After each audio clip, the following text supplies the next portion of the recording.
Nathan Calloway, the underworld figure whose name commanded fear across the eastern seaboard, was interrupted at precisely 2 a.m., that liminal, unforgiving hour when the veil between past mistakes and present consequences is thinnest. The world usually belonged to him, but in this stolen moment, fate dictated the rules. The call wasn't a threat. It was a verdict.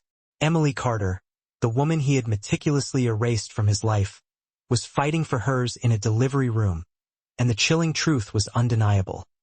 He was the only lifeline she had left. He had cast her out a year prior, leaving her stranded in the biting Pennsylvania rain, completely drenched, her spirit shattered, offering no word of closure, only cold dismissal. But destiny, a currency even Nathan couldn't buy, had dragged him back. It was a cruel, poetic irony. The path led straight to Mercy General Hospital, the place where he had intentionally entombed his capacity for feeling. Emily's life was failing, her heartbeat weakening, while carrying his child. The rare, life-sustaining blood she needed was the same blood that coursed through the veins of the man who broke her. Nathan, the undisputed shadow sovereign of Philadelphia's crime hierarchy, was now facing a confrontation where his lifetime accumulation of lethal power was utterly useless. He was about to discover that true battles are fought not with assassins and steel, but with raw regret, the brutal weight of accountability, and the painful recognition of lost love. Outside, the downpour had intensified past rain. It was a tempest lashing out in vengeance. Every drop hammered against the panoramic windows of the Ravenshade Hill estate, sounding like splintering glass, shattering the carefully constructed silence of his isolation. Beyond the glass, the city below lay submerged in deep shadow, oblivious to the pivotal, silent drama unfolding within this opulent prison. Nathan sat rigid, untouched by the soft, golden wash of the lamplight. A glass of vintage single malt rested in his hand, its bouquet already meaningless, its flavor faded entirely. The ticking of the ornate antique clock on the mantelpiece was agonizingly precise. 2 a.m. Then the violent shudder of the phone against the polished mahogany table ripped through the quiet. It wasn't the usual muted chime of a secure line. It was a desperate, demanding vibration. He checked the display. Not a trusted lieutenant, not his chief operative, but a number devoid of any recognition. He was moments from silencing it, until the primal instinct honed by decades of survival screamed a warning. Danger. The voice on the other end was thin, strained, and urgently professional. Mr. Calloway, this is Mercy General Hospital. Your number is listed as the primary emergency contact for Miss Emily Carter. Nathan felt the blood turn to ice in his veins. The name, Emily, hit him with the force of an unexpected caliber round, shattering the crystalline barrier he had erected around his entire emotional life. Emily, a name he hadn't permitted to be spoken aloud in 12 agonizing months. A year since he watched her walk away in that relentless rain, her heart visibly fracturing while his own eyes remained dry, devoid of all human compassion. She had pleaded for his belief, swearing her fidelity was absolute. He had deliberately shut the door on her truth. Now, in the ultimate twist of cosmic irony, his very essence, his blood, was the sole antidote to her impending death. She is in active labor, the nurse continued, the tremor in her voice more pronounced now. But her clinical condition is deteriorating rapidly. Her blood type is extremely rare. Our national emergency tracing system identified you as the single compatible match in the immediate vicinity. Nathan's grip on the receiver tightened until the plastic creaked. His jaw locked hard enough to crack bone. In that single, shattering instant, the trappings of his criminal empire, the influence, the fear, the power, dissolved. There was only a man grappling with a reality that threatened to unmake him entirely. He surged to his feet, the expansive, luxurious room seeming to buckle around him. A searing bolt of lightning erupted outside, momentarily turning the downpour on the window pane into a blinding, silver sheet. He saw her face etched in those streaming drops. Her bright smile, the devastating flood of her tears, the profound agony in her eyes when he had dismissed her. The nurse's frantic voice cut through the reverberation of the distant thunder. If we do not administer the transfusion immediately, Mr. Calloway, both Miss Carter and the child may not survive. Nathan did not offer a verbal acknowledgement. He simply severed the connection, watching the screen instantly blacken. The ensuing silence was a physical weight, crushing him. The elaborate, ice-cold defenses he had spent a lifetime constructing began to fracture layer by layer. Nathan Calloway did not know how to lose control. But tonight, the foundational rules of his existence were dissolving into chaos. He blindly grabbed the heavy set of keys resting on the console, his face a hollow mask. As he spun toward the door, a small object on a nearby bookshelf snagged his attention. An aged, slightly faded photograph. The last one. Emily, radiant, caught mid-laughter while wearing his oversized dress shirt, the spring sunlight turning her hair into a fiery halo. He had been convinced he destroyed every trace of that life. A violent, visceral ache seized his chest. He snatched his bespoke coat, and purely from ingrained reflex, slipped a weighted firearm into the small of his back. The instinct of a man forged in perpetual peril. Yet tonight, his fear was not directed at a tangible enemy. It was the terrifying, immediate prospect of losing the single woman he had ever allowed himself to cherish. The icy rain slammed into his face the moment he wrenched the front door open. An immediate, stinging reprimand. His armored sedan's driver, a hulking man named Dante, sprang forward with a large umbrella, but Nathan shoved him away. He let the downpour engulf him, accepting the drenching as if the very heavens were delivering a painful, necessary judgment. The black vehicle tore violently out of the estate gates, slicing through the darkness. The city lights smeared past, reflected on the rain-slicked asphalt like trails of fractured emotion. In the side mirror, his reflection was unrecognizable. Not the monolithic kingpin, but a desperate, mortal man attempting to outrun a fatal clock. Emily's final, haunting declaration reverberated in the insulated quiet of the sedan.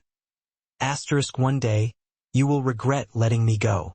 Asterisk at the time, he had dismissed it with a cold laugh, believing it a feeble attempt to manipulate him. Tonight, those words were not a plea, but a devastating prophecy fulfilled. A curse brought back to terrifying life. He squeezed his eyes shut for a brief, agonizing moment, then opened them to the blurred passing streets, memories rushing past too quickly to grasp. Everything he had amassed, the empire, the loyalty, the impenetrable armor, meant less than nothing if she perished. It would all crumble into useless ash. Then, beneath the deep, oppressive rumble of the passing thunder, Nathan Calloway whispered a single, ragged phrase into the churning darkness. I am no longer the untouchable Mr. Calloway. I am just a man pleading for grace. Asterisk, please don't die still hating me. If you are still with us, breathing in sync with the heavy, uneven rhythm of Nathan's heart as he races through the storm, perhaps your own heart is trembling alongside his.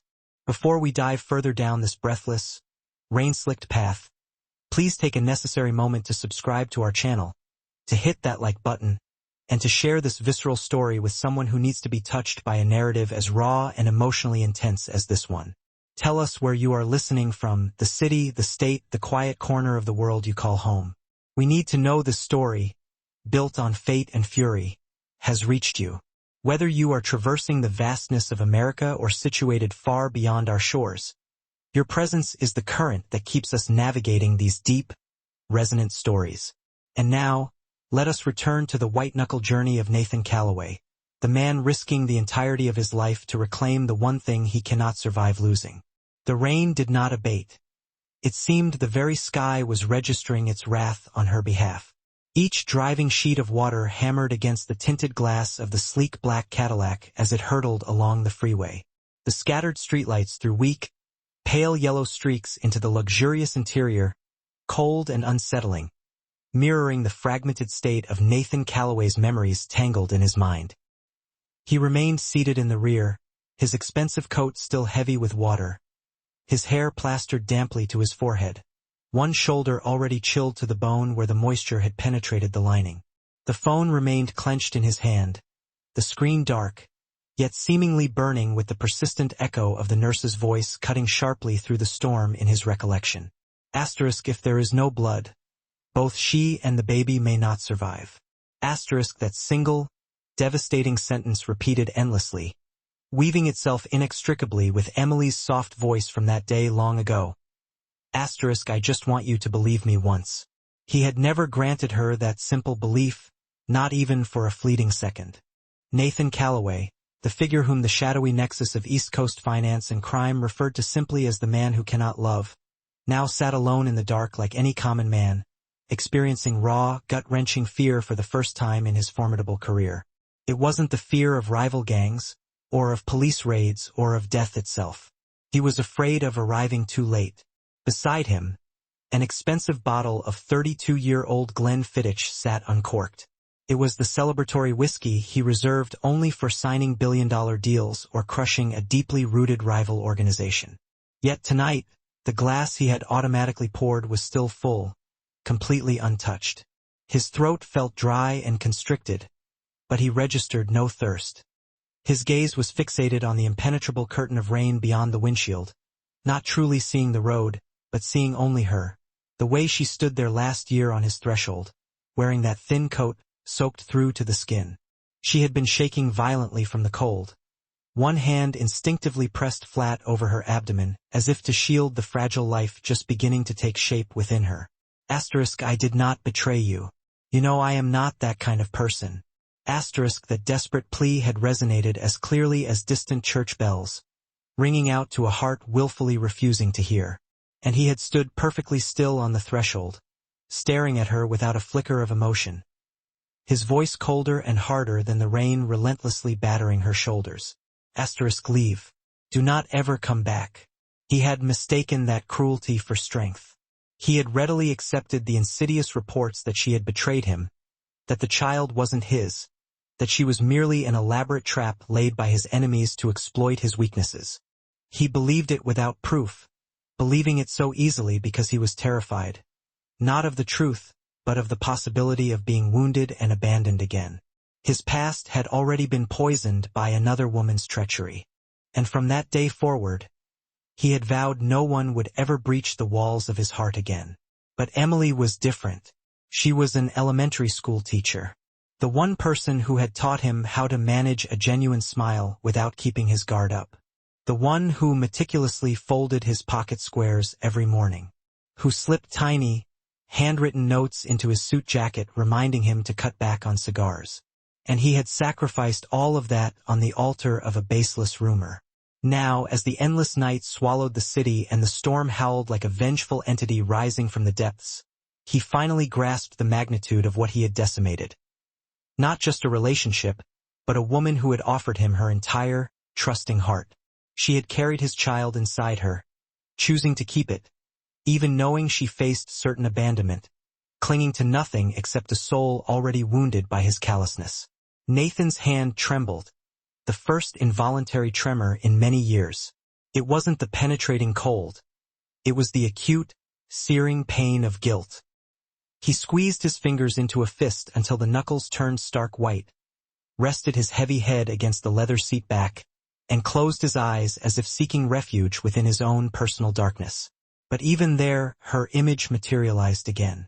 Emily's face, radiant in a bright spring morning, grinning at him over a pancake with slightly charred edges because she had been distracted. Her eyes crinkled in humor as he gently mocked her.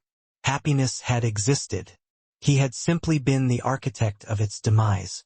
And now he had only a few dozen minutes, only one storm-drenched stretch of highway, to attempt to mend what he had shattered, if fate would even allow it. Outside, a jagged bolt of lightning instantaneously cleaved the sky, starkly illuminating his reflection in the glass. It was no longer the face of a cold-blooded kingpin, but the ravaged face of a man being crushed beneath the monumental weight of his own past. A man bartering every ounce of his power to cling desperately to the one remaining thing he held dear, Emily and their child. If she did not survive, he knew with terrifying clarity he would never truly recover himself. Her name exploded in his head like a gunshot in a hermetically sealed room, a sound with nowhere to escape except to punch through every carefully placed barrier in his chest. Emily. That single syllable was potent enough to dismantle everything inside Nathan Calloway. He had once been the man who signed the death warrant of a traitor without flinching. The man who watched an adversary collapse, eyes pleading, without a blink of remorse. Yet tonight, the name he had tried so hard to obliterate from his memory made his hands shake uncontrollably. Every time the nurse had repeated it on the phone, every time her voice whispered Emily Carter, he felt his heart constrict as if bound in razor wire. She was currently lying on an operating table, precarious on the thin divide between living and dying. Alone, without family support, without a soothing voice, facing relentless waves of searing labor pains and murmuring one name in her delirium. His. He had believed he had sealed that door, bolting it with her nameplate facing inward. He had deleted every text, destroyed every keepsake, set fire to every photograph. But memories do not combust. They survive inside you like a hot ember, hidden deep in a forgotten cellar, awaiting the opportune moment to reignite. And tonight, activated by a single phone call, that ember had become a devastating firestorm, melting the ice he had believed to be invincible. Nathan opened his eyes and glared straight ahead at the rushing road. Rain poured down the windshield in sheets, and the Cadillac's headlights swept through the blackness as if peeling back the curtain on his past. The car flashed past blurred highway signs, and his heart hammered against his ribs, sounding like a countdown to the moment when everything would be irrevocably transformed. Emily's final words to him surfaced one by one. Asterisk, one day you will regret letting me go. Asterisk, back then he had scoffed, cold as granite, utterly convinced she was simply trying to soften his resolve. But tonight those words were no longer a complaint born of sadness. They were a prophecy, a destiny he had finally reached and could no longer evade. The rain seemed to grow heavier, each drop striking the glass as if to harshly remind him that time was running out. She was fading, and the baby, he couldn't even allow his mind to complete that thought. He had once refused to acknowledge the child was his, refused to accept that the love she offered was genuine. All because of paralyzing fear. Fear that love was a snare. Fear that if he permitted his heart to soften, he would forfeit his power, that he would be wounded again, just as his mother was when his father abandoned her during the cruelest winter Pittsburgh had ever endured. The profound pain of a child left behind had never truly departed him. And because of that deep scar, he had unconsciously repeated the exact same cruel cycle with Emily. He had become the very man he swore he would never resemble. A man who walked away from the woman carrying his own flesh and blood. The ominous wail of an ambulance siren echoed somewhere in the distance ahead, its red warning lights flashing in distorted reflections across the pools of standing water on the asphalt. Nathan stared intently at that distant glow, as if it were the exact location where the truth waited for him. Her name continued to sound in his mind, no longer like a gunshot now, but like a whispered, desperate plea.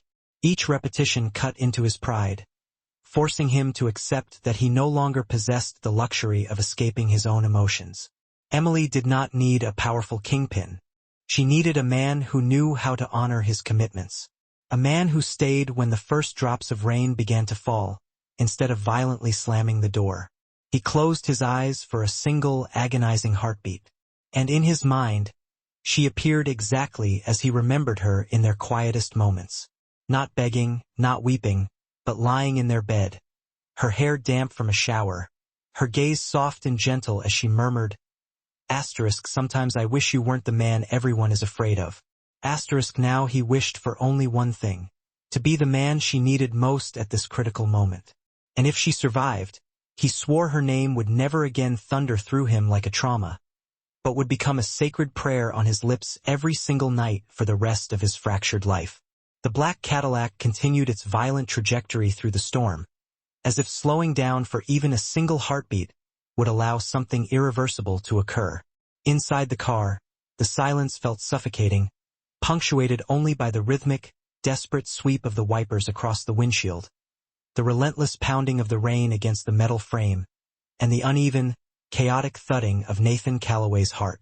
He sat ramrod straight, his right hand already clenched into a painful fist on his thigh, his entire body drawn tight like an overstretched wire.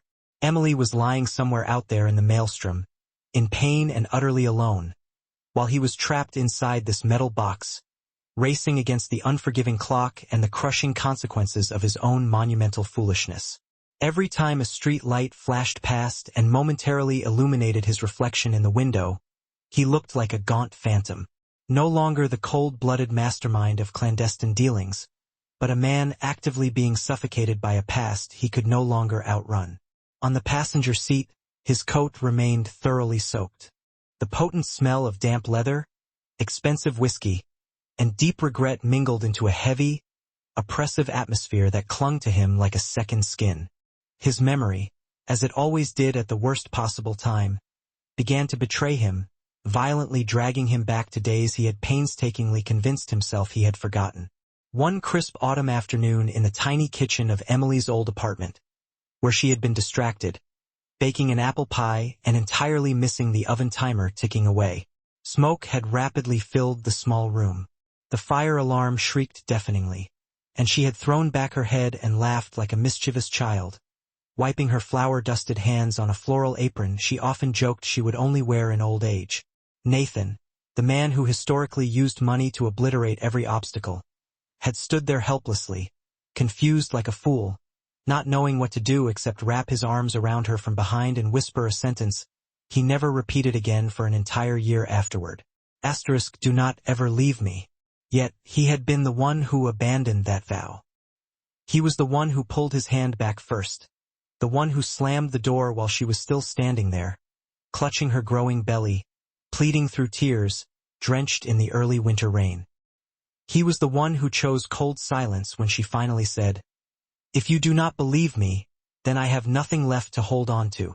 And he did not believe her because of a mere tip whispered by an informant, who later paid for the betrayal with his life. Because of a rumor muttered at a high society gala that Emily had once contacted a land broker who happened to be at odds with Nathan's holdings. That was all it took for his foundational trust to collapse instantly, like a structure deliberately bombed from within. He had never verified the facts, never confronted her directly. He chose the easiest, most cowardly path for a man of his standing, punishing her through absolute abandonment. The last time she appeared, it had been only to deliver a sentence that now stabbed into every nerve ending of his heart. *, I can forgive you for everything except believing this child belongs to someone else.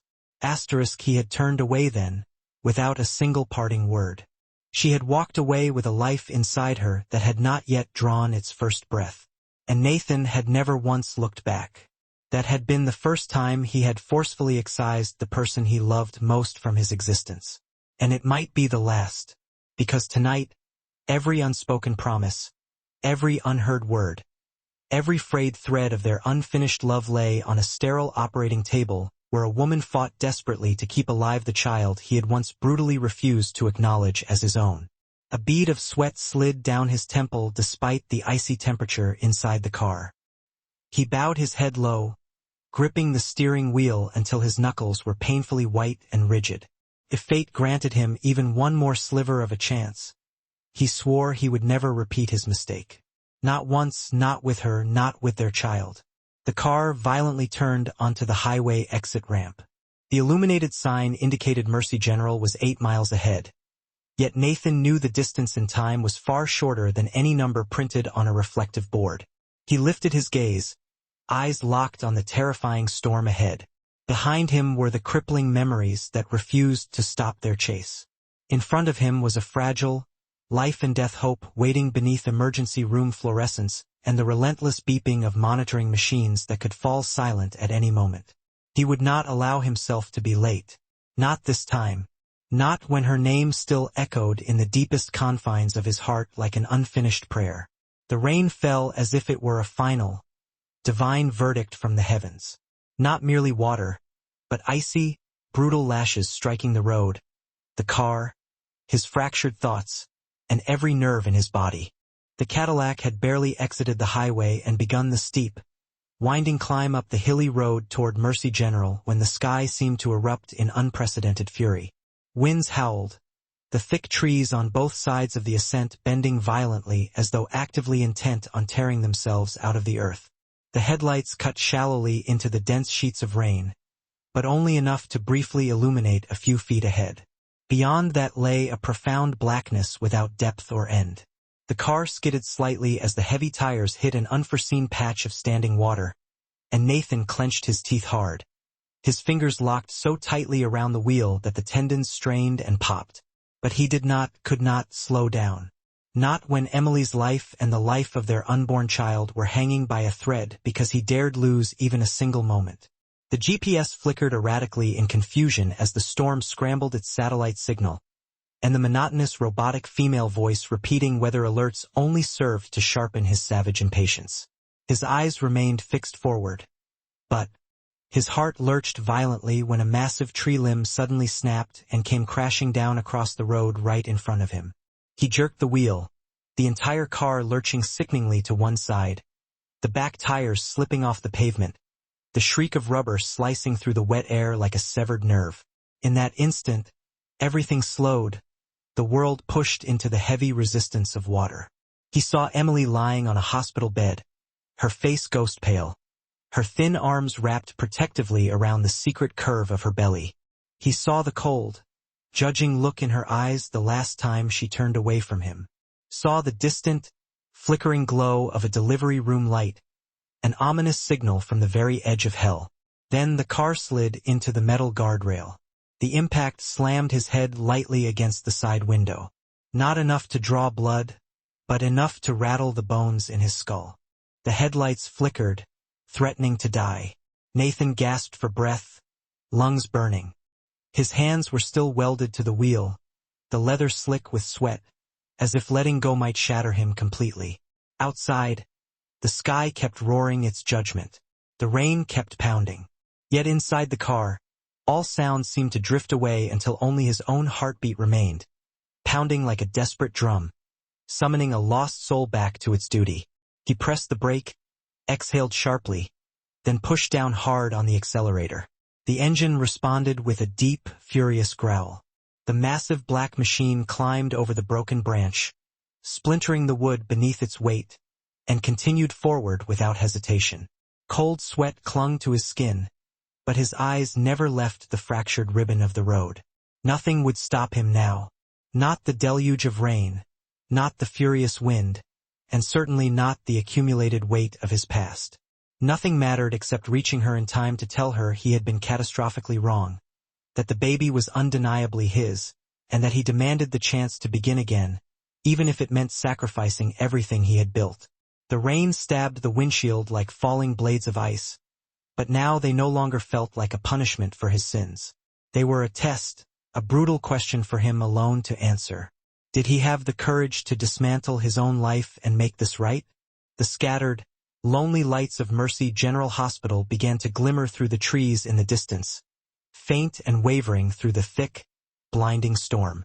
Nathan pressed harder on the gas pedal, his lips set in a grim, unforgiving line, his eyes stripped bare of all doubt. He knew that surviving this night could not erase his mistakes. But at least he would not carry the crushing weight of regret to the end of his life. And if he failed, then this very storm, this night of reckoning, would become the gravestone of a heart that once knew how to love, but never learned how to keep it safe.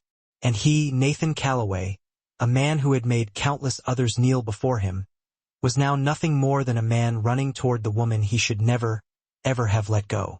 The tires screeched against the slick concrete as the black Cadillac, a phantom of polished metal and speed, swung sharply into the emergency entrance of Mercy General, sending a violent burst of white spray up the outer wall of the hospital. Nathan Calloway slammed the brakes, the heavy car skidding sideways for several feet before coming to a hard, shuddering stop that jarred his teeth. He shoved the door open and stepped out immediately without reaching for an umbrella, walking straight into the icy, needling rain. His expensive coat instantly clung to his back, heavy and cold. His shoes were soaked through, squelching slightly with every purposeful step. Yet he did not slow for even a single beat. The automatic glass doors slid open, and the sterile, dry cold of the hospital rushed toward him, along with the familiar, clinical sting of disinfectant. The harsh white neon lights stripped everything bare, revealing his rain-drenched face, his bloodshot, desperate eyes, and the fierce, terrible determination burning beneath them. At the reception desk, 3 nurses looked up, startled, as if a localized storm had just walked directly through the door. "I am Nathan Calloway. Emily Carter is here. I am her emergency contact," he said, his voice flat, cold, and rigid with restraint. One of the nurses, a young woman with terrified eyes, rose immediately, her hands trembling as she grabbed the file. Yes, you are the compatible donor. Please follow me," she urged breathlessly, already moving down the corridor. He did not waste time asking questions. He simply followed her down the long, silent corridor, each step echoing sharply against the tile floor. Closed emergency room doors lined both sides, and doctors rushed past them with tension etched into their pale, focused faces. The nurse led him deeper into the building, stopping finally at the maternity waiting area where the lights were softer, a deceptive orange glow, but the air felt just as suffocating. Then a door swung open from inside. A short, deep-eyed doctor in surgical scrubs and a white coat stepped out, his gloved hands still streaked dark with blood. "You are Nathan Calloway?" he asked, his voice urgent and firm, demanding an immediate answer. Nathan nodded curtly. "I am Dr. Ivan Lorne, overseeing the surgery.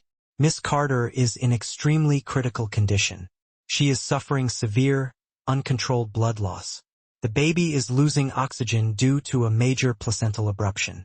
We are attempting to save both of them, but we need blood immediately, and you are the only person in this region with AB negative, a match to hers," the doctor concluded. The final words struck Nathan like a hammer against stone, blunt and crushing. Nathan's chest constricted painfully, stealing his breath. He said nothing, only nodded again, his jaw aching with the force of his clench. The doctor signaled to another nurse, a solemn woman who quickly guided Nathan toward the dedicated transfusion room. When the thick needle pierced his vein, Nathan did not flinch, didn't even register the pain. He watched, detached, as the tube slowly filled, turning from clear plastic to a dark, heavy red, carrying the only thing that might keep Emily tethered to life. Then a young nurse walking by glanced at the label on the transfusion bag and blurted the damning truth. "Oh, you're the father, right? Thank God you made it." Nathan froze, the cold metal chair beneath him forgotten. That sentence, though casually spoken, echoed through him like a massive church bell tolling in an abandoned, desolate sanctuary. Father. A simple word, only 2 syllables, yet heavy enough to reshape the landscape of an entire lifetime. He had never called himself that, never dared imagine the title, partly out of fear, partly because he had violently denied the child from the moment Emily told him. But now, sitting in that cold, brightly lit room with his blood flowing out of his body and into the woman he once carelessly cast out of his life, he understood there was no denying it anymore. That child was his own flesh and blood. It was the only tangible thing left that might redeem a soul he had allowed to rot in darkness and power for nearly 2 decades. Emily's face rose in his mind again, but not the face streaked with tears he remembered seeing last. It was her placing a protective hand over her belly and whispering, "I will never let this child grow up not knowing who his father is." He had once dismissed that as a cheap form of manipulation. But tonight, stripped of every mask by the storm outside and the crisis within, he was nothing more than a man on the brink of losing everything that truly mattered. And for the first time in his life he felt pure, primitive fear. Not the fear of death, which he had faced countless times, but the fear of living if she never woke again, and if the child never opened his eyes to call him father. A dull, spreading ache crept up his left arm, radiating toward his shoulder as the blood flowed out. But Nathan did not react. He sat motionless on the cold metal chair, his arms strapped tight to keep the needle from shifting, his gaze fixed hypnotically on the blood bag, slowly filling drop by agonizing drop. The deep red color was thick and heavy, like the accumulated years of his life, burdened with guilt, mistakes, and crushing solitude. Each drop spilled from his body not only carried life, but a silent, desperate confession. Behind that closed door, Emily was fighting between existence and obliteration, while the child who had never seen daylight hovered on the edge of disappearing if either of them failed. Nathan did not believe in God, nor did he put any stock in divine justice. But in this moment, as his body cooled, his hands numbed, his head swam, and his lips dried from the systemic loss of blood, he began to think that maybe this was the exact cost he was meant to pay. The cost of leaving a good woman to face a year of unimaginable loneliness. The cost of refusing a love that had stood right before him, offering itself freely. Things might have been different if he had not turned away that day. If he had reached for her instead of pushing her aside. If he had asked honest questions instead of believing insidious whispers. But life does not accept if. And now, in the deadly stillness of this small room, washed in unforgiving white light, there was nothing left except a man offering his physical blood as the only redemption he had left to give. A nurse stepped in quietly to check the transfusion, glanced at the monitors, and nodded softly, surprised to see him sitting so utterly still and silent, a figure of stone in the chaos. "Are you all right?" she asked gently, her voice cautious, as if speaking to someone who might shatter under pressure. Nathan did not answer at first, his eyes still locked on the bag of his own life force. After a strained moment, his voice came out rough and incredibly low, scraped clean by the weight of the night. "If she lives, I will change everything." She looked at him, unsure whether he was speaking to her or confessing to the cold, blank walls, then quietly slipped out. The door clicked shut, and an oppressive silence reclaimed the room. Nathan leaned his head back against the wall, utterly exhausted. Above him, the fluorescent light flickered, brightening and dimming, echoing the unsteady, fragile heartbeat of the woman he had once loved more than he had ever permitted himself to admit. He imagined her body lying cold on an operating table, her face pale beneath the surgical mask, strength drained from her limbs, her dark hair, once a comfort to him after long nights stained with blood, damp with sweat.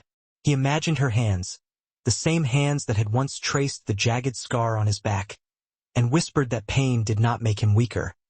It proved he had survived.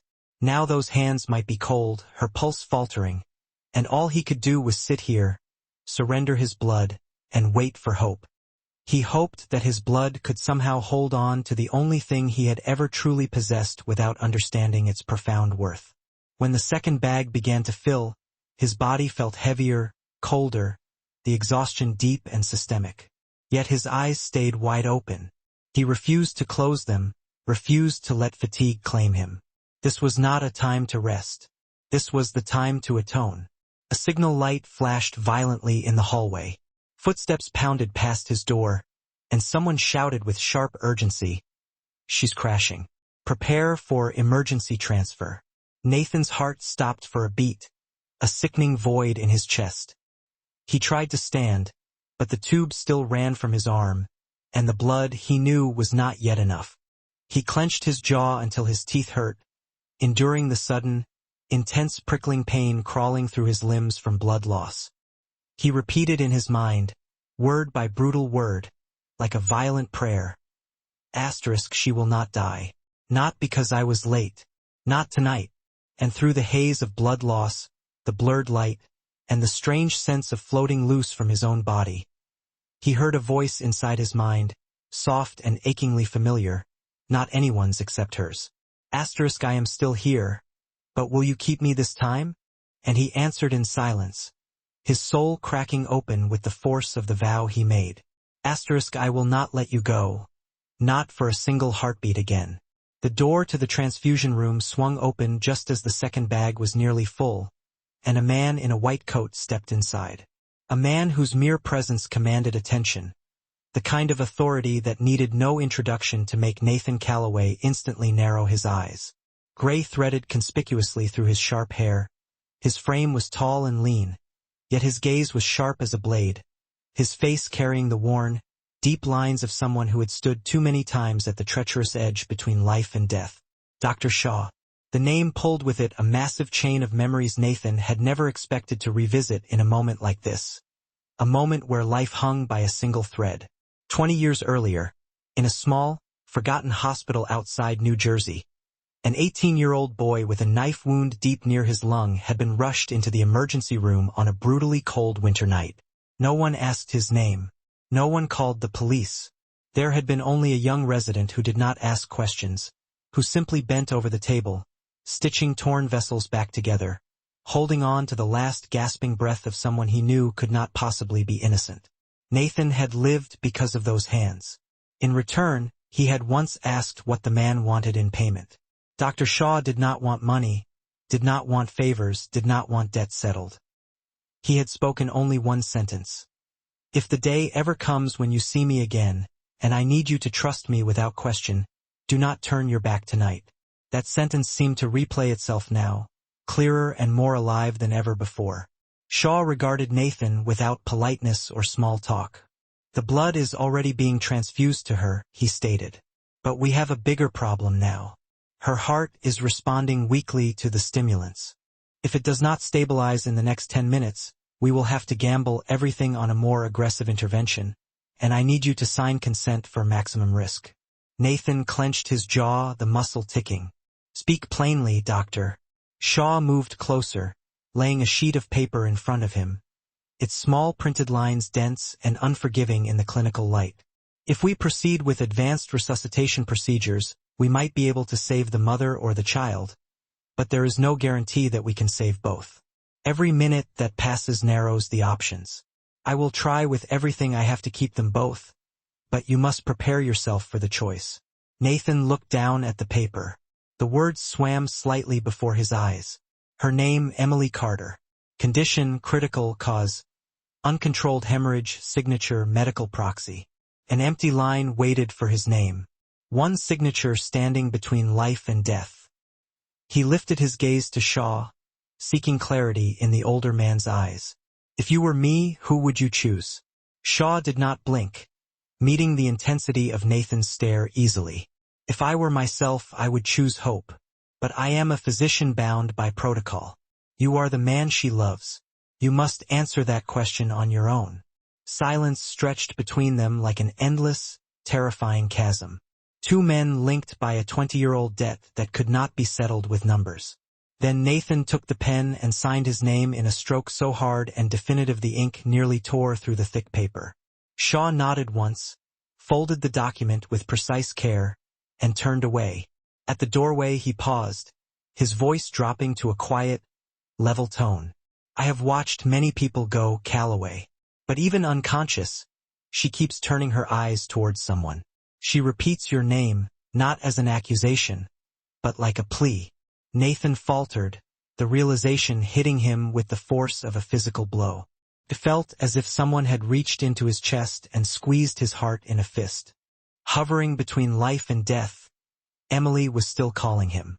Even though he was the one who had cast her out, the one who had left her to walk through all of this loneliness and danger alone, she still called for him as if he were the last, flickering light left to cling to. Dr. Shaw stepped out, leaving Nathan alone with the devastating realization that for the first time in his life, no power, no fists, no gun in his jacket pocket could do anything to help. There was only trust, memory, and a mountain of unforgivable mistakes demanding payment with the life of the woman he loved. He leaned back against the cold wall, eyes fixed on the ceiling, and whispered as if confessing to himself, I owed you one life once, doctor. Now I owe her an entire lifetime. In that instant, Nathan understood more clearly than ever that the greatest debt in the world is not money and not blood. It is love squandered and carelessly thrown away. And if Emily survived, he would spend the rest of his days paying it back. Not with empty words, but with undeniable actions. Day after day, second after second, for every heartbeat left in him. An alarm tore through the corridor, shrill and brutal, like a physical blow driven straight into Nathan Calloway's chest. All other sounds in the hospital seemed to fall away in deference as 3 urgent words rang out over the intercom. Code red, Operating Room 7, Patient Emily Carter, cardiac arrest. In a sliver of a second, the blood still inside him felt as if it had turned to ice. He lurched to his feet, pulling violently against the remaining length of tubing still dangling from his arm, blood spilling instantly from the needle prick that had not yet been properly dressed. A nurse rushed back into the room and shouted desperately for him to stop, but he was already out the door, moving like a force of nature unleashed. His heart pounded wildly, no longer from blood loss, but from the most primitive, blinding fear of all, losing her forever. The hallway stretched before him like an endless, clinical tunnel. Every step was another beat of desperation.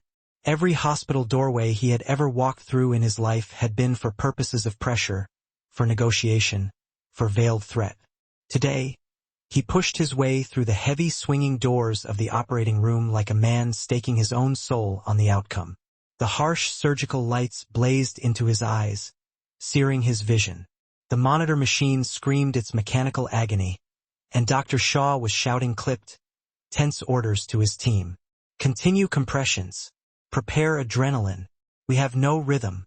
Emily lay utterly motionless on the table, draped in sterile blue cloth, her visible skin a ghastly white, her lips faintly blue, her eyes closed as if every last trace of light and consciousness had permanently left her body. A nurse saw Nathan rushing in and instinctively moved to block his way, her hands raised in defense. But Shaw lifted his head, his gaze locking with Nathan's for a fraction of a second before he gave the smallest, almost imperceptible nod of permission. No one tried to bar him again. Nathan stood frozen for a moment, looking at the body he knew so intimately lying there beneath the surgical drapes. Wires trailed from her chest, and the lines on the monitor were collapsing violently toward nothingness. And then, without knowing why or how, some instinct deeper than reason took over. He moved to her side, dropped to his knees heavily on the tile floor, and laid his trembling hand over hers, which felt cold as ice. He bent his head until his lips were near her ear, and spoke in a voice he had never heard come from his own throat, raw, broken, and utterly honest. Emily, if you can still hear me, please do not go. I am here now. This time I am not leaving. It is my fault. All of this is my fault. But if you come back, I swear I will never let you spend another moment in loneliness. 1 second passed, then another, dragging like years. Nothing changed. The doctor kept pressing on her chest with brutal rhythm. A nurse injected adrenaline directly into her heart. The screen remained a flat, merciless line. Nathan lifted his head, his eyes wild and haunted, then leaned closer until his forehead pressed against hers, feeling the coldness of her skin. You once told me that even if I turned my back, you would still love me, he whispered into the terrible silence. Now I am asking you just this one time. Choose to stay. Choose me. Choose our child. He spoke into the deafening rhythm of the machines that no longer marked a heartbeat. And then, as if someone had gently tugged on the thin thread suspending her between two worlds, the monitor emitted a single beep. Then another. The flat line quivered. Slowly, agonizingly, it began to rise and fall. A pulse returned, a faint trace of rhythm. Her heart began to beat again. The room held its breath for a fraction of a moment before erupting in violent motion. Nurses cried out that they had a rhythm. Dr. Shaw said nothing, his face grim, only barked orders to stabilize her erratic blood pressure. Nathan released her hand and staggered back, his body gone weak and trembling. His spine pressed hard against the nearest wall, his hands shaking as if with a high fever. He did not know what miracle had just happened, or whether his desperate, broken words had truly reached her through the dark, but she was still here. She had not gone, and that alone was enough to keep him standing, breath returning in ragged gasps. A nurse came to his side and touched his shoulder lightly, but he said nothing. His eyes never left Emily. Her face was still unervingly pale, but her chest now rose and fell in faint, steady movements. She was breathing. She was alive. There was hope, and if a heart could begin beating again after it had stopped, then perhaps love too could be brought back from the depths, even after it had been buried in shadow and betrayal. The steady, fragile beeping from the monitor was not enough to make Nathan Calloway breathe easier. Emily's heart had begun to beat again, but that was only the first, precarious step in a battle where everything remained fragile, tenuous. She was still deeply unconscious, her blood pressure rising and falling without a reliable rhythm, and the child inside her still had no guarantee of survival. The entire emergency room felt strung so tight it might snap at any moment. Every breath waited with the fear that it might be the last. Dr. Shaw strode quickly to the head of the bed, his eyes fixed intently on the charts, muttering rapid medical terms that sounded like the frantic, desperate notes of a storm pressed into words. Nurses rushed to adjust lines, check vitals, and stabilize the complex equipment.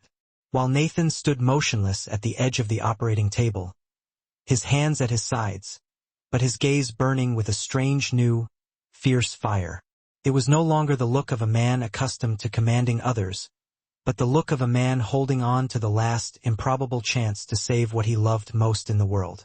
Dr. Shaw lifted his head and called him over, his voice low and sharp, as if slicing straight through the terrible tension of the moment.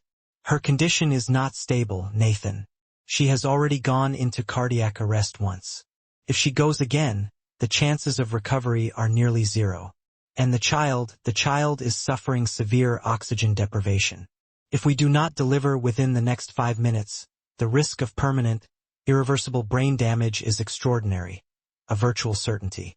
But if we operate now, Emily may not survive the procedure. Nathan swallowed hard, the sound grating in the tense silence. His eyes locked straight on the doctor. What are the choices?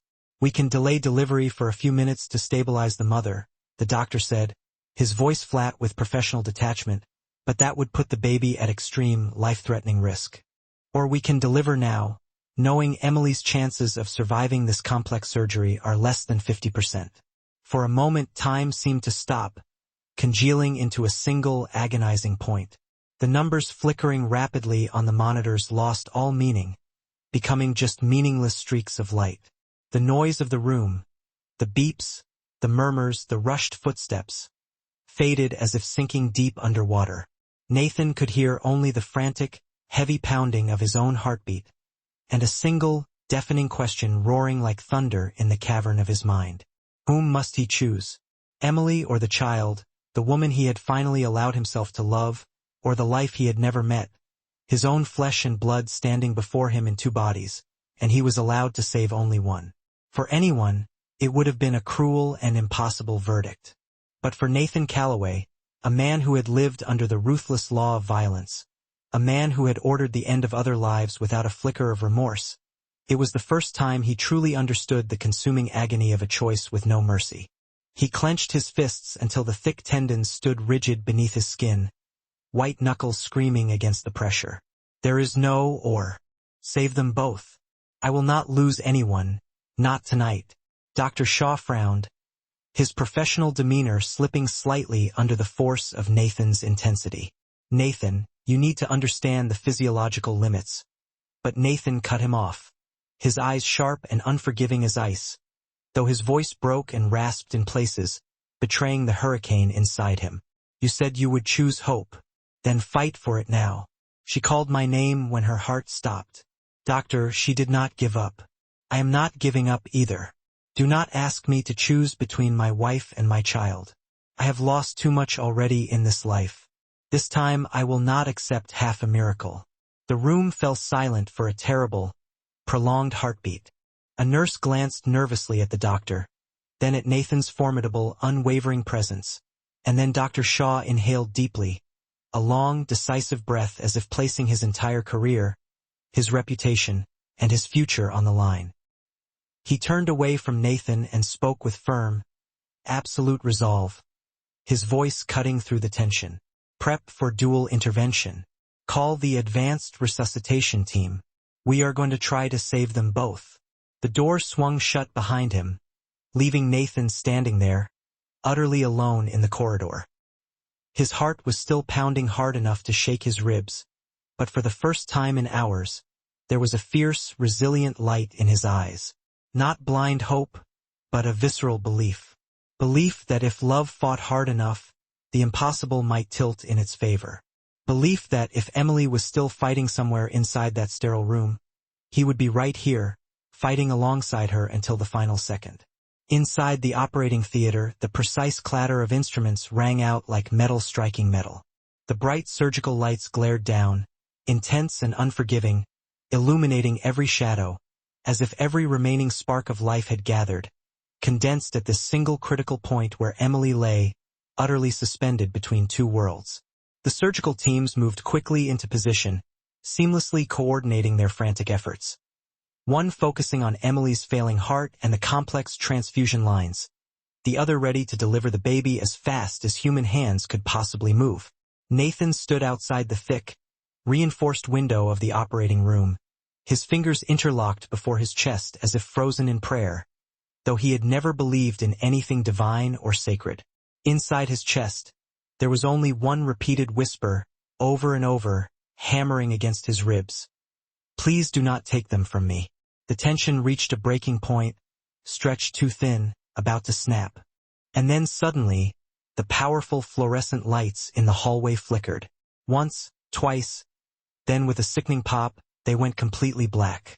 The entire emergency wing dropped instantly into a suffocating, absolute darkness, pierced only by the rising, desolate wail of the hospital's emergency alarm system.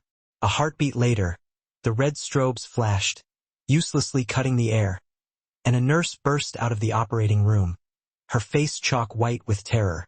The main power system has failed. The backup generator is not engaging. All equipment inside the operating room is down. The heart monitors, the ventilator, the specialized surgical tools, everything had fallen completely silent. Inside, Emily's abdomen was already open to the air. The child was only minutes, possibly seconds, from delivery. Yet now there was no power, no machines, nothing electronic to keep them alive. Nathan froze as the world dropped out beneath him, the floor dissolving. Even with all his influence, his vast network, his untold wealth, he could not stop this blind, mechanical failure. But the paralysis lasted only a single, sharp breath. He tore his phone from his pocket, his hand shaking violently as he dialed. Dominic, bring my team. All of them. Mercy General. Now, bring mobile generators. High-powered ones. You have 5 minutes, not 6. If you cannot do that, do not call me your boss again. No explanations, no bargaining, no discussion. On the other end, Dominic answered with one sharp, clipped word. A word that promised obedience and absolute loyalty, and hung up. Minutes later, the coordinated roar of powerful motorcycle engines rolled like distant thunder at the hospital gate. Figures dressed in black, moving with unnatural efficiency, surged forward out of the night.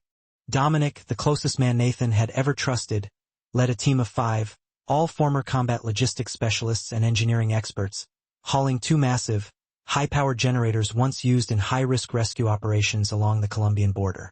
Without waiting for a single word of permission, they brutally broke into the basement engineering room, bypassing locks and alarms. They rewired complex circuits with the lightning precision of seasoned technicians, and sent another operative sprinting up the stairwell with a dedicated, medical-grade battery pack specifically for the surgery suite.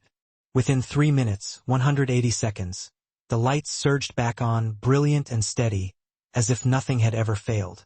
The entire hospital staff stared in disbelief, but the doctors inside the room wasted no time asking questions. They continued operating, savagely saving every precious second they had left. Nathan stood in the hallway, his breath ragged, sweat soaking his back as if he had run through fire. He did not sit. He did not rest. He watched through the reinforced glass as the surgical team moved around Emily like a synchronized, focused whirlwind. Emily and the child. Dominic approached quietly, placed a steady, reassuring hand on Nathan's shoulder, gave a single firm squeeze of solidarity, and then stepped away, his task done, melting back into the shadows from which he came.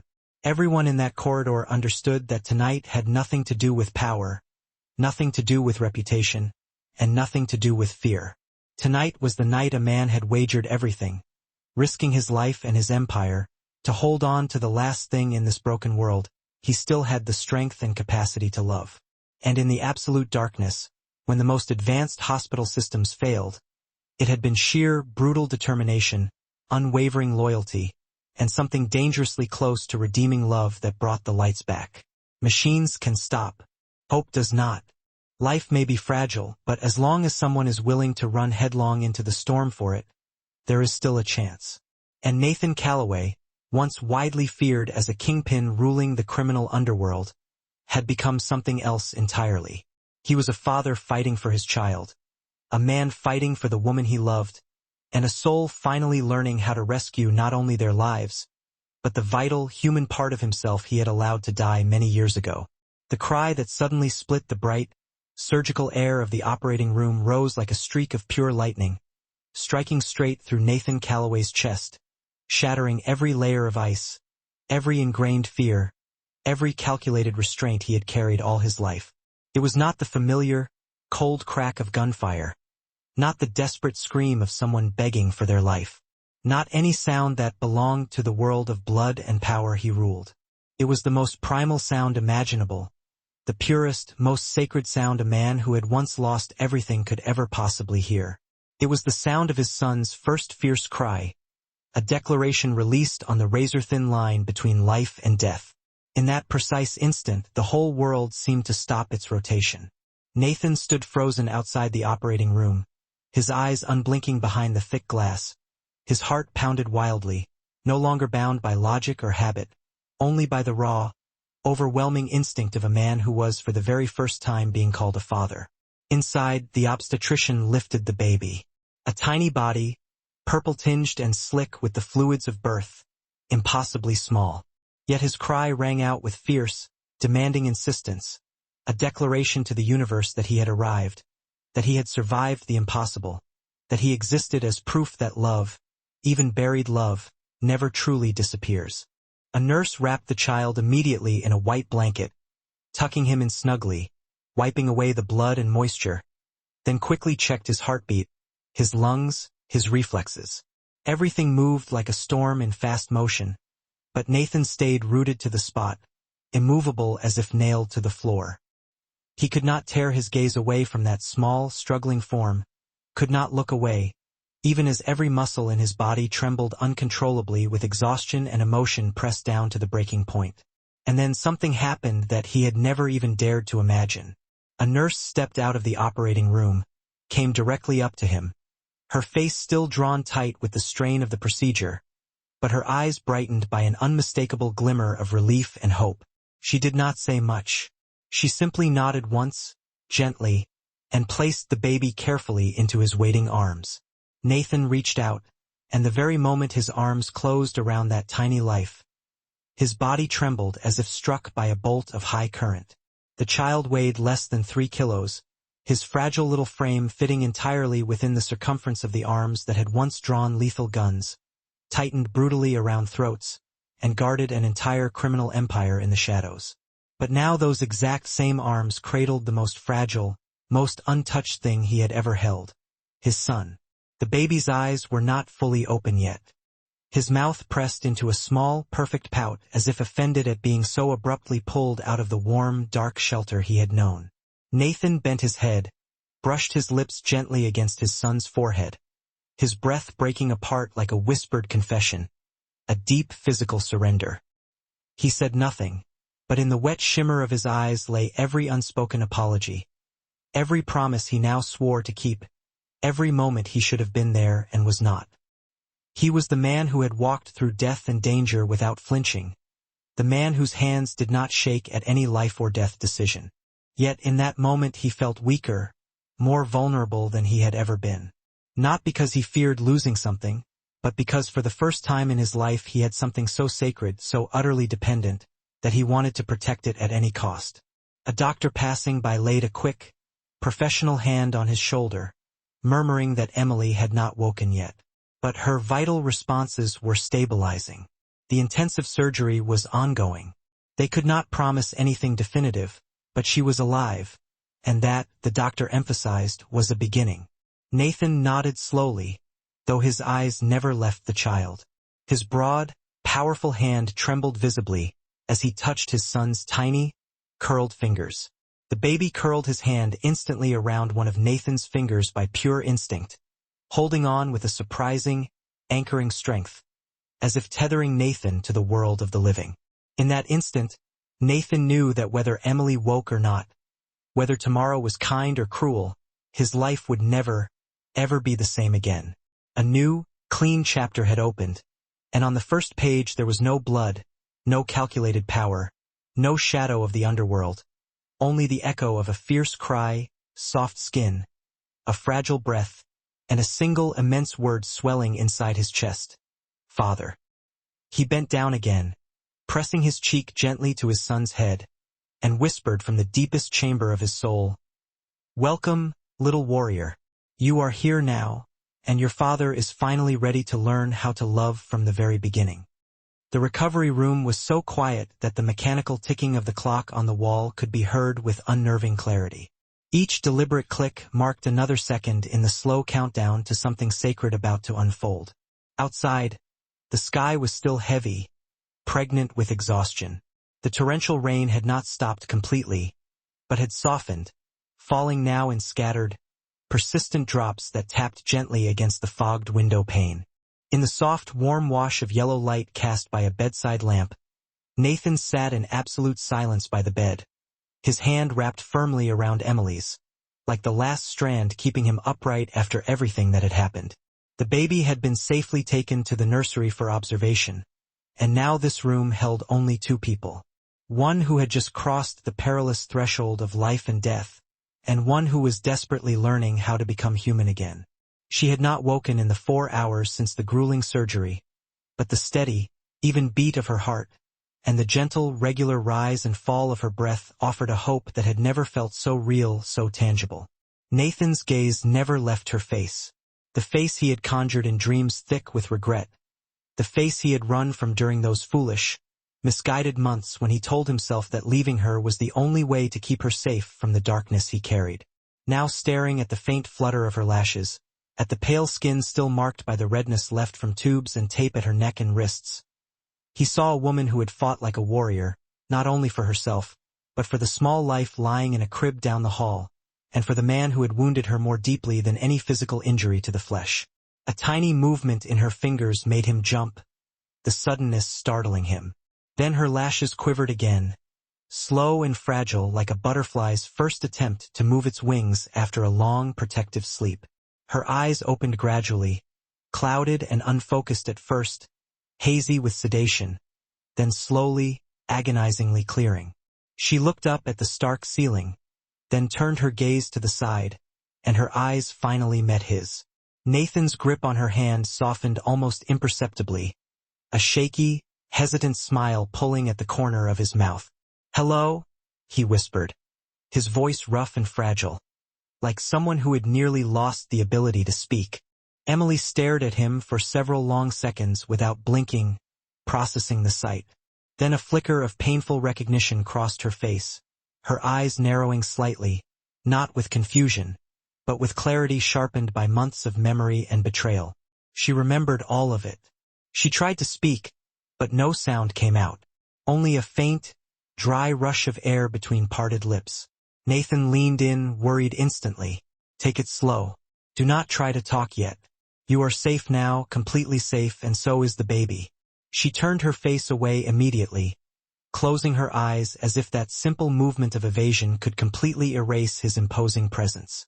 It was a deliberate turning, a conscious movement of rejection, not a weak, exhausted one. Nathan felt as though someone had slammed a massive, heavy door in his face. Not with a shout or violence, but without raising their voice, without hurling a single accusation, using only a look. A devastating look that held no trust, no warmth, and no desire. Emily faced him again after a prolonged, measured moment. This time, in her eyes, he saw everything he had feared most. Not fiery rage, which he could have handled, but the quiet, terrifying finality of someone who no longer wanted to hope. Someone who no longer wished for anything, good or bad, from the person standing in front of them. It was the devastating gaze of a woman who had once loved fiercely, once forgiven deeply, once waited patiently, but had now walked far beyond the edge of what her heart could endure. Nathan started to speak, to offer reassurance, but stopped himself because he understood the absolute futility of words. There were no words he could string together, no combination of sounds, that would erase the months she had spent alone, the desolate nights she had carried his child without him, the brutal mornings she had awakened with no idea whether to hate him utterly or still, hopelessly, love him.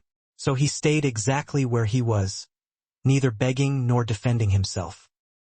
He simply looked at her with eyes that for the first time in his life hid nothing. No secrets, no defenses, only raw pain. "I came," he said at last, each word slow, measured, and heavily weighted. "And I know that is not enough. But I am not leaving again. I will not disappear. Even if you never believe me, even if you never love me again, I will be here for you, for our child." She closed her eyes once more, and a few tears, slow, silent, and hot, slipped silently from the corners, soaking instantly into the white pillowcase. They were not the tears of someone overwhelmed by sudden tenderness or broken by weakness. They were the deep, cleansing tears that fall when there is nothing left to cry. The last, stubborn fragments of a profoundly wounded heart slipping loose into the air. Nathan did not reach out to wipe them away. He knew she needed to cry, to be angry, to be silent, and he would wait. He would wait as long as it took, years if necessary, because today she had opened her eyes. And that, he realized, was the first true miracle he had ever witnessed in a life that had known far too much darkness. The recovery room remained steeped in a strained, heavy silence after Emily closed her eyes and the quiet tears slid slowly down the white pillow. Nathan Calloway stayed exactly where he was, unmoving, his gaze resting on her face with a quiet, bone-deep pain he had never known. He had once faced underground trials, stared impassively into the eyes of traitors as he handed down their final fate, listened to pleading voices collapse into shrieking despair. Yet nothing had ever pierced him the way it did now, as he watched this woman deliberately turn her face away as though his very existence no longer held even a shred of meaning for her. She did not scream why, did not hurl accusations or bitterness, but her quiet eyes had already shown him the lonely, devastating fractures he had left her to carry alone for months. Emily did not cry out the question, but Nathan repeated it inside his own mind until it haunted every breath he took. Why had he walked away at the precise moment she needed him most? Why had he chosen not to believe her? Why had he abandoned the woman who loved him with her whole heart to weather fear and cold and the growing, overwhelming weight of a child she had carried without knowing whether the man who fathered that life would ever return? He watched her for a long, agonizing time until the hand holding hers tightened again, instinctively, as if he feared the smallest loosened grip might allow her to disappear into the quiet of the room. When he finally spoke, his voice came low and impossibly rough, breaking apart like dust shaken loose from long-forgotten words. "Emily, I am not asking you to forgive me. I am only asking you to listen to me, just this once." She did not open her eyes, but he knew with absolute certainty that she could hear him, even if her heart desperately wanted to lock itself away from everything he represented. She was still here, still breathing, and he still had a chance, however faint or undeserved. "I once believed leaving you was the best, the only way to protect you. I carried too many enemies, too much darkness within me. I was afraid that if I kept you by my side, one day you would be swallowed whole by the same cold and brutal world that shaped me. But I was wrong. I was profoundly wrong not to ask if you were willing to face it with me. I was wrong to let you fight alone in a battle where I should have stood in front of you. And I was wrong not to realize that losing you permanently was the single most terrifying thing in my entire life." Emily stirred slightly under the blanket, her lashes trembling, her face still calm, but something deeper shifting beneath the lids that hid her eyes. Nathan continued, his voice tightening further as though something painful lodged itself in his throat. "When I heard your voice at 2 in the morning, panicked and weak, I did not think of anything except getting to you.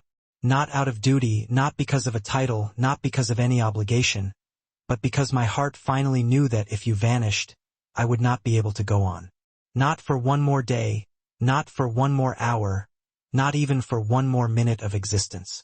And when I saw you lying there, cold, weak, barely alive, I knew that if you did not survive, then the rest of my years would mean absolutely nothing." She opened her eyes slowly, tiredly, but they lifted to him like a direct question that needed no spoken words. Nathan held his breath, watching her as though she were the only answer he had ever sought, and yet never dared to write down. Then he bowed his head, humbly, like a man surrendering his last defenses and admitting absolute defeat. I never stopped loving you, Emily. Not for a second.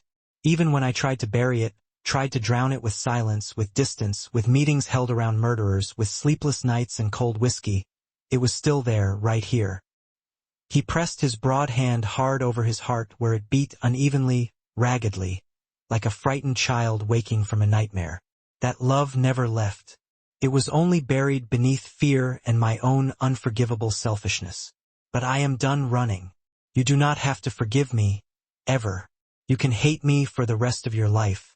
But I will still be here, every single day, little by little, until you see that I did not come back merely to atone for my mistakes. I came back because I love you, truly and completely. Emily did not speak, but her silent tears fell steadily again. Tears that had been forming long before, only now finally finding the strength to leave her eyes. She turned to him again, and the look she gave him was no longer sharp with the painful ice of rejection. It was tired, profoundly exhausted, but something in the massive wall she had built around her heart had begun to crack, quietly, dangerously. And for Nathan, that single, fragile look was enough to keep him going. Not as a kingpin who once held the entire city in his hands, but as a man willing to risk everything he had left just to hear her say, even once more in this lifetime, that she had loved him too. The first, hesitant light of morning slipped through the frosted glass of the recovery room, gentle as a whispered promise of life returning. And outside the window, the sky after the violent night storm seemed washed clean, blue, and wide. Strangely still. The room no longer held the frantic, panicked chorus of medical machines that had dominated the hours before, only the measured, steady beat of the heart monitor and the shallow, slow breathing of the woman who had just miraculously returned from the absolute edge. Emily rested her head against the hospital pillow, her body still feeling impossibly fragile after the ordeal of surgery. But her eyes were remarkably clearer now, their former terror and confusion finally receding. Beside her, Nathan sat motionless at the edge of the bed, his massive hand wrapped protectively around hers. He said very little, instead relying on periodic, silent glances at her face, sometimes tightening his grip, a subtle, fierce reminder that he was here, anchored, and would not disappear. Then the door opened with a gentle click, and a young nurse, whose movements were almost reverent, stepped inside. She carried a small bundle expertly wrapped in a white blanket. Her eyes brightened visibly when she saw Emily awake, a small smile touching her lips before she turned instinctively toward Nathan, as if waiting for a silent signal of permission. Nathan immediately rose to his full height and gave a quick, affirming nod. The nurse moved closer to the bed, bending her body slightly as though she feared the slightest abrupt movement might shatter the fragile, sacred air around them. "Hello there," she whispered, her voice barely audible. "Mom can finally meet her son." Emily carefully tilted her head, her gaze locking onto the tiny life cradled securely in the nurse's arms. And at that sight, something profound and elemental broke open inside her chest. She attempted to lift her hand to reach for him, but the residue of the anesthesia and trauma had stolen her strength. Seeing her struggle, Nathan leaned in swiftly, gently guiding her arm upward. With the careful assistance of the nurse, he guided the small, precious bundle into Emily's weary embrace. It was the first time Emily had truly seen her child. His small, perfect face, his eyes still tightly closed, his tiny fist twitching with an innate instinct, as though already searching for the warmth and undeniable safety of the woman who had carried him through months defined by fear and uncertainty. A sound caught painfully in her throat. It wasn't a desperate sob, but something deeper, the sound of a spirit released. And hot tears slid down her cheeks, not tears of pain, but of overwhelming gratitude for everything she had survived and everything she had moments ago feared she had lost forever. Nathan seemed to freeze, suddenly terrified to move. Then he slowly, deliberately sat down beside her, his powerful arms slipping gently behind her back, holding both mother and child in a careful, encompassing embrace, as though even the slightest wrong motion might instantly shatter the miracle of the moment like brittle glass. In that small, quiet space, the deafening demands of the past finally fell silent. There were no immediate questions, no lingering doubts, only three people existing. A man who had been utterly lost, a woman who had just been painfully reborn, and a small miracle sleeping peacefully between them. Emily pressed a soft, tentative kiss to her son's forehead, whispering something private, something only he could hear. And Nathan did not ask what she had said.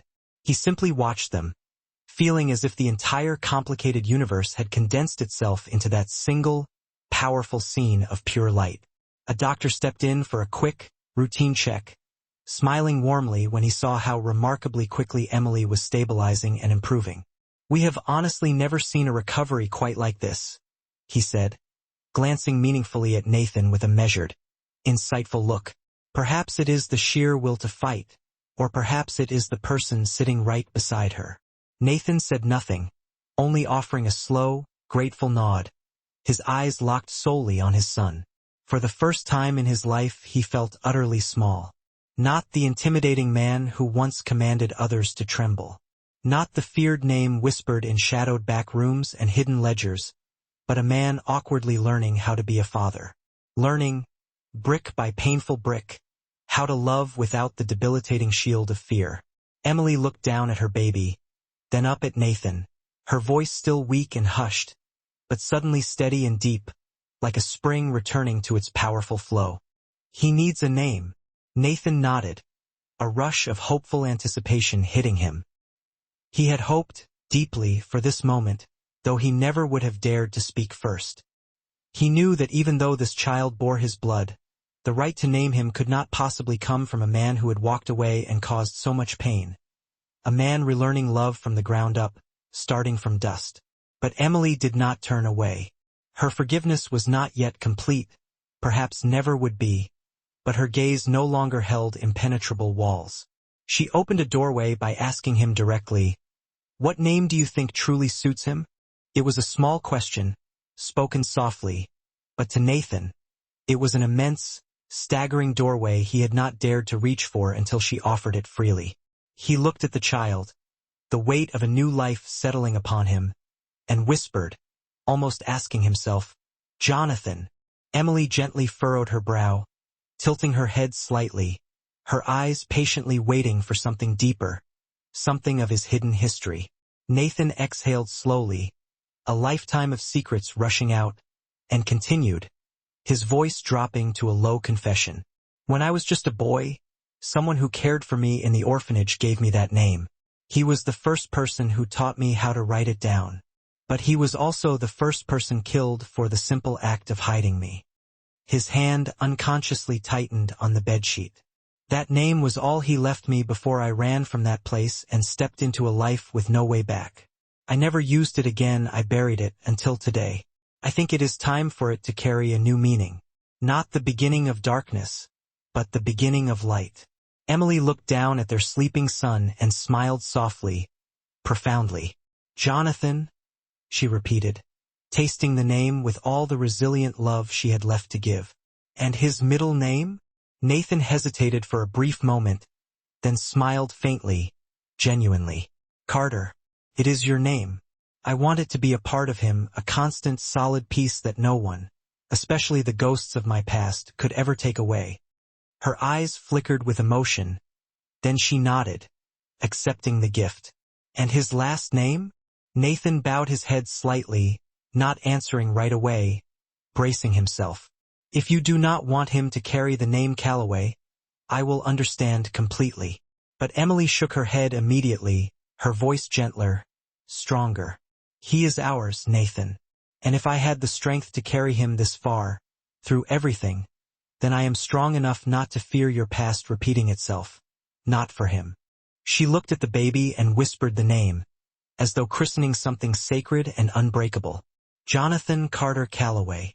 In that instant, the name did not sound like mere words, but like a powerful vow, not only among the three of them, but between the brutal past and the hopeful future, between mistakes and redemption. The baby stirred lightly in his mother's arms, his tiny hand instinctively curling around her finger, as if to confirm that he had heard his own name called into being. Nathan bent down, kissed his son's forehead, then looked at Emily with profound gratitude. Not just because she had shown him mercy, but because she had given their child a chance to live with a name that carried not a burden, but tangible, genuine hope. Jonathan Carter Calloway, born in a night of storm and shadow, now finally called into being by the first clear morning light they had ever truly shared together. The late afternoon sun settled gently through the hospital room's window, the soft, golden light draping everything in a warm, profound glow. The air itself seemed to pause, free from hurried footsteps or the heavy, oppressive rhythm of life support machines, leaving only the steady, precious breathing of a newborn sleeping in his mother's arms and the unwavering gaze of the man who had once lost them both completely. Emily leaned back against the stack of pillows, her eyes tired but deeply peaceful, her fingers lightly brushing through her baby's fine hair as she glanced up at Nathan now and then, as if to gently reassure herself that he was truly still there and would not vanish into the shadows the way he once had. And Nathan, sitting rigidly at the edge of the bed, kept his hands clasped tightly together on his knees, not in the posture of command or intimidation, but desperately trying to hold in place something overwhelmingly fragile and utterly overwhelming stirring deep inside his chest. For years, no one had ever taught him when a man was supposed to cry. No one had ever told him what real, terrifying loss felt like. Not until he nearly lost Emily. Nearly lost his son before even seeing his face. He watched mother and child for a long, agonizing moment. And then, without prompting, without seeking permission, he spoke, driven by a profound, seismic truth he could no longer keep buried within himself. I used to believe there were things I could control with power, with immense money, with guns, and with fear. He confessed, his voice rough and uneven. But when I saw you lying there, Emily, when your heart stopped and no one could promise me you would live, I realized none of it, none of my empire could save anything. Could not save you. Could not save him. And it certainly could not save me from the darkness I created. Emily did not answer right away. She simply listened, the same way she had once listened to his half-spoken thoughts. The deep things he always hid beneath the hardened armor of a man feared by so many. But now his voice carried no armor, no strategic calculation, no cold certainty. Only the raw, devastating tremor of a man learning for the first time what it truly meant to be afraid for the right reasons. I cannot live another day if it means going back to the man I was. Nathan continued, his eyes begging her to understand the depth of his resolve. I cannot return to blood, to shadow deals, to nights no one knew where I was, to leaving you waiting in constant fear that I might never come home. Jonathan deserves a father he does not have to hide, a father he will never be ashamed to speak of, and you deserve a man who does not bring dread into every single breath you take. He rose, his gaze fixed solely on her, stepped closer, and lowered his large frame to one knee beside her and the child, a monumental posture of surrender. His eyes lifted toward hers, not with the look of a man who once made enemies tremble, but with the quiet, earnest desperation of someone laying his entire soul completely bare. I swear here and now, before you and our son, he vowed, the words carving themselves into the silence. I will never walk back into that darkness. No more deals, no more steps into the old world. If I must let go of absolutely everything just to stand in the life of my child, I will do it. I will choose this. Emily looked at him, truly seeing him, and for the first time in so long, her eyes filled with tears not born of heartbreak or injury, but of a fractured heart trembling violently at the chance to finally heal. She did not ask whether he could keep that immense promise. She only gently placed her hand on the baby's head, then delicately on Nathan's shoulder, a touch as soft and startling as a heartbeat definitively returning. Do not promise for me, she whispered, her voice husky with emotion. Promise for yourself. Promise for him. The dark cannot follow you forever if you truly, truly want to step out of it. Nathan nodded, pressing his hand against his own chest, where his heart pounded wildly beneath the fabric of his shirt. I promise. No witnesses were needed. No formal ceremony was required. In that sunlit room, filled only with the fragile breath of a newborn child, the promise seemed to carve itself into the very air, into the walls, into the deepest, hidden parts of the two people who had once profoundly broken each other. It was not an ending to their tortured history. It was a beginning, the beginning of a man choosing the light after a lifetime spent in shadow, not to escape consequence, but to become worthy of love, of life, and of the sacred name Jonathan Carter Calloway. 3 weeks later, in a small, modest home nestled on the northern outskirts of Oregon, there were no more demanding, ringing phones. There were no more midnight calls heavy with cold orders. There were no more ominous strangers in black suits waiting silently at the gate each late afternoon. There was only the soft, peaceful sigh of a baby drifting to sleep in his mother's arms, and the steady, quiet footsteps of a man who had once made the entire underworld bow, now moving carefully across a sunlit living room while balancing his son. Nathan Calloway was no longer a name whispered urgently in FBI briefings or tracked in hidden, criminal ledgers. Everything that belonged to the oppressive darkness, he had systematically left behind, just as he had solemnly promised Emily and their child. The scars on his massive hands remained, but they were no longer symbols of brute power or grim survival. They were reminders that some battles were meant to end, not in violence, but in love. That morning, as he painstakingly changed a diaper without help, clumsily mixed formula with surprising tenderness and patience, and kissed Emily's forehead before she peacefully drifted back to sleep, he understood that he was living an entirely different life, and it was precious not merely because the threat of danger had vanished, but because the life itself was finally worth protecting at all costs. He had nothing left to prove, no one left to intimidate, only a son growing a little more each day, and a woman who had somehow forgiven the unforgivable. And if anyone were to ask who Nathan Calloway was now, he would not say he was once the man who ran the largest criminal empire on the West Coast. He would simply say, with a quiet certainty, that he was Jonathan's father, a man finally learning how to love from the very beginning. This story is not only about a kingpin laying down his power. It is a powerful reminder that in every single person, no matter how far lost, there is always a viable path home if they have the profound courage to face their mistakes with real, transformative love. A child can save a soul. A single, honest tear can soften a heart forged in unforgiving steel. And one unwavering promise can change a life entirely, if spoken at the right time to the right person. Dear listener, how do you feel after hearing this complete story? Did something deep inside you stir? Did some part of Nathan and Emily's long, difficult journey echo in your own life or perhaps in the heart of someone you deeply love? We would be immensely grateful to hear your thoughts and reflections. Please take a moment to leave a comment below and share your reflections with us. If this story touched you, please do not forget to like the video, subscribe to our channel for more content, and share it with someone who might need a story that reaches gently and deeply into the human condition. Each day, we will endeavor to bring you another journey, another moving tale, another powerful reminder that hope is always near and that there is always a chance to begin again, no matter how dark yesterday may have been. Thank you for staying with us until the very end. We wish you health, peace, and a life cherished in every single moment. Goodbye, and we will see you again in the next story.